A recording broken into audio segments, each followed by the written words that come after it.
selamat pagi. Sekarang aku mau nganterin bokap ngisi form untuk screening yang sebentar lagi bakalan mau vaksin COVID khusus untuk lansia di Hotel Bidakara, tepatnya di jam 9 pagi. Jadi dari jam 7 pagi kita udah jalan menuju Hotel Bidakara.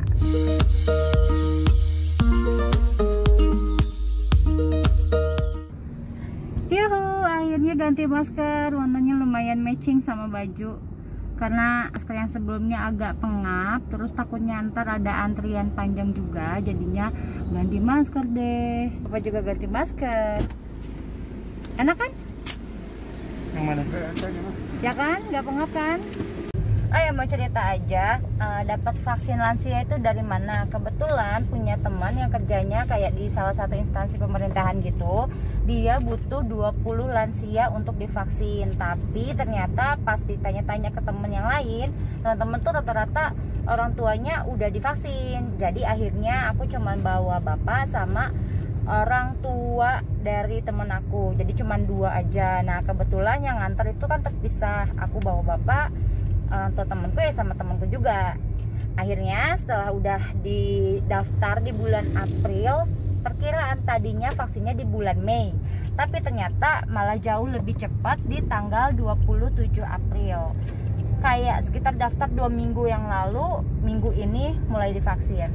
Nah vaksinnya itu di Birawa Hall Hotel Bidakara dari jam 9 pagi sampai jam 2 siang. Di situ ada pembagian, setiap nama itu ada yang ditunggu dari jam 9 sampai jam 10, dan itu nggak boleh telat. Makanya kita datang kalau bisa sejam sebelumnya udah sampai di Hotel Bidakara.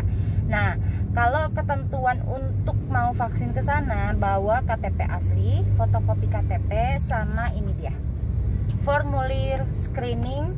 Yang di sini pertanyaannya rata-rata kayak suhu, tekanan darah, terus pertanyaan apakah Anda mengidap penyakit autoimun, asma, dan lain sebagainya. Jadi ada banyak banget pertanyaan-pertanyaan yang memang harus diisi supaya nanti nakesnya tidak main asal langsung suntik aja. Jadi kita harus tahu dulu riwayat kesehatan orang tua kita itu sebelumnya seperti apa dan bagaimana. Nah untuk kelanjutannya ditunggu ya videonya, jangan di skip.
Hasilnya negatif, jadi bisa lanjut vaksin.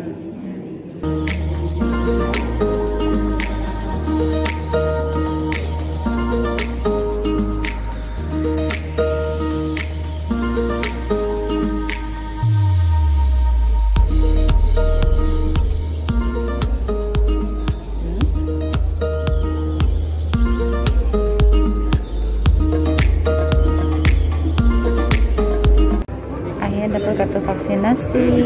Nggak terasa kan? Kayak kalau belum kayak ditusuk.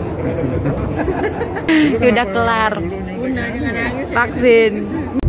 Akhirnya kelar juga vaksin COVID-nya. Tadi sih pagi nggak terlalu antri, cuma semakin siang udah semakin banyak yang berdatangan. Jadi sebenarnya nunggunya itu bukan nunggu orang-orang yang mau divaksin, tapi melainkan menunggu acara akan dimulai. Jadi datang itu jam 8 pagi, di swab dulu jam setengah 9, nunggu dulu jam 9 baru mulai di screening. Nah pas di screening itu hasilnya 173, sedangkan kalau mau vaksin itu tidak boleh lebih dari 180. Anehnya itu tuh pas lagi dicek pakai digital itu 173, tapi pas diulang lagi menggunakannya manual itu hanya 150. Nah susternya sih bilang katanya itu biasanya karena faktor tegang Mbak, makanya jadi tekanan darahnya meningkat. Makanya saya suruh relax dulu supaya bisa turun tekanannya. Akhirnya Bapak lolos, bisa lanjut ke vaksinasi. Nah setelah divaksin kasih hasil screeningnya ke observasi. Nah di observasi itu Bapak nunggu selama setengah jam. Kalau setengah jam tidak ada keluhan sama sekali, baru deh dapet kartu vaksin. Jadi kartu vaksin ini nanti harus dibawa saat vaksin yang kedua. Nah vaksin yang kedua nanti 28 hari lagi akan dikasih tahu, akan diinformasikan di mana vaksinnya. Katanya sih bisa di mana aja untuk vaksin kedua, tapi lebih baik sih kalau kita nunggu informasi aja dari API. Kebetulan teman aku itu kerja di API, Asosiasi Pembiayaan Perusahaan Indonesia, kalau nggak salah ya. Nanti kalau misalnya salah aku tulis di sini kepanjangannya apa. Karena program vaksinasi ini adalah program vaksinasi IKNB yang dihadiri oleh Menteri Kesehatan. Oke, terima kasih. Akhirnya Bapak sudah vaksin COVID, tinggal nunggu vaksin yang kedua.